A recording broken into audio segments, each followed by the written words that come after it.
Tout à fait autre chose. Une délégation conduite par le secrétaire général de la Commission nationale de l'UNESCO, M. Mohamed Moussa Iyabe, s'est rendu dans les régions de l'intérieur pour échanger avec la communauté éducative de chacune de ces régions sur les voies et moyens pour maintenir les filles à l'école.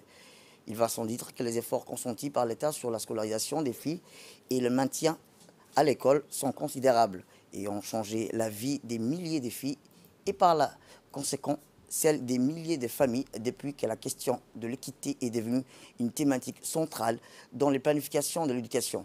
Il suffit de s'arrêter un moment sur les chiffres, sur le taux brut de scolarisation et la parité filles-garçons dans l'enseignement primaire comme dans l'enseignement moyen et secondaire pour apprécier le chemin parcouru et le travail abattu. Cependant, les ambitions et les objectifs du ministère de l'Éducation nationale, de la formation professionnelle, axés sur cette problématique ne seront atteints que si tous les acteurs de l'école s'impliquent et doublent les efforts.